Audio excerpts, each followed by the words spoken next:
Kasaragod DCC ഓഫീസിലെ കയ്യാങ്കളി അന്വേഷിക്കാൻ 2 അംഗ സമിതിയെ നിയോഗിച്ചു. 5 ദിവസത്തിനുള്ളിൽ നടപടിയുണ്ടാകുമെന്നാണ് ജില്ലാ നേതൃത്വത്തിന്റെ നിലപാട്.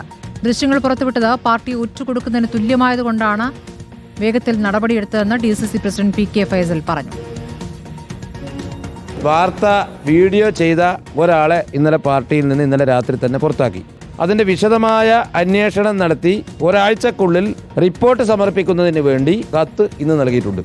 ഒരാഴ്ചക്കുള്ളിൽ റിപ്പോർട്ട് സമർപ്പിച്ചാൽ ഇനി എത്ര ഉന്നത നേതാവായാലും അതിൻ്റെ സത്യസന്ധത മനസ്സിലാക്കി KPCC പ്രസിഡന്റുമായി ആലോചിച്ച് നടപടി സ്വീകരിക്കും. ആ വ്യക്തി അങ്ങനെ കൊടുത്തിട്ടുണ്ടെങ്കിൽ അത് പാർട്ടി വിരുദ്ധ പ്രവർത്തനമാണ്, സംഘടനാ വിരുദ്ധ പ്രവർത്തനമാണ്, ഒരിക്കലും അംഗീകരിക്കാൻ പറ്റാത്ത പ്രവർത്തനമാണ്.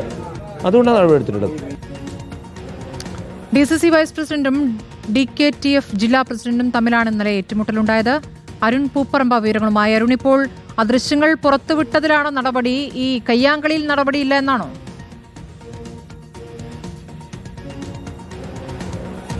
സ്മൃതി, സീറ്റ് വിഭജന ചർച്ചകൾ ഒരു ഭാഗത്ത് നടക്കുന്നതിനിടെയാണ് അതേ ഓഫീസിൽ 2 നേതാക്കൾ തമ്മിൽ കയ്യാങ്കളി ഉണ്ടായത്. അതിന്റെ ദൃശ്യങ്ങൾ സഹിതം പുറത്തു വരികയും ചെയ്തു. ജില്ലയിൽ സീറ്റ് നിർണയത്തിൽ, അതായത് സ്ഥാനാർത്ഥി നിർണയത്തിലും സീറ്റ് വിഭജനത്തിലും യാതൊരു പ്രശ്നവുമില്ല എന്ന് പറഞ്ഞ കോൺഗ്രസ് നേതൃത്വം വലിയ പ്രതിരോധത്തിലാകുന്ന സാഹചര്യമാണ് ഉണ്ടായിട്ടുള്ളത്. അതിൽ ഈ ദൃശ്യങ്ങൾ പകർത്തിയ നേതാവിനെതിരെയാണ് ഇന്നലെ നടപടിയെടുത്തത്. പാർട്ടിയിൽ നിന്ന് സസ്പെൻഡ് ചെയ്ത് നടപടിയെടുത്തു. ആ ഘട്ടത്തിൽ ഉയർന്ന ചോദ്യമാണ്, എന്തുകൊണ്ട് ഈ കയ്യാങ്കളിയിൽ ഏർപ്പെട്ട തമ്മിലടിച്ച നേതാക്കൾക്കെതിരെ ഉടനടി നടപടി എടുക്കുന്ന ഒരു സാഹചര്യത്തിലേക്ക് പോകാത്തത്. അത് ഇന്നലെ ഈ സംഭവത്തിന് ശേഷം ജില്ലയുടെ ചുമതലയുള്ള KPCC vice president M. Liju പറഞ്ഞത് അതിൽ നടപടി ഉണ്ടാകും, ഉടൻ തന്നെ നടപടി ഉണ്ടാകുമെന്നാണ്. പക്ഷെ ആ രീതിയിലുള്ള നടപടി ഉണ്ടായില്ല. പകരം ദൃശ്യം പകർത്തിയ ആ നേതാവിനെതിരെയാണ് ഇതിൽ നടപടിയെടുത്തത്. അതിൽ പറയുന്ന വിശദീകരണം അത് പാർട്ടിയെ തന്നെ ഒറ്റുകൊടുക്കുന്ന ഒരു നിലപാടാണ്. പല പ്രശ്നങ്ങളും തർക്കങ്ങളൊക്കെ പാർട്ടി ഓഫീസിൽ ഉണ്ടാകും. അത് ദൃശ്യങ്ങൾ പകർത്തി മാധ്യമങ്ങൾക്ക് കൊടുക്കുക എന്നുള്ളത്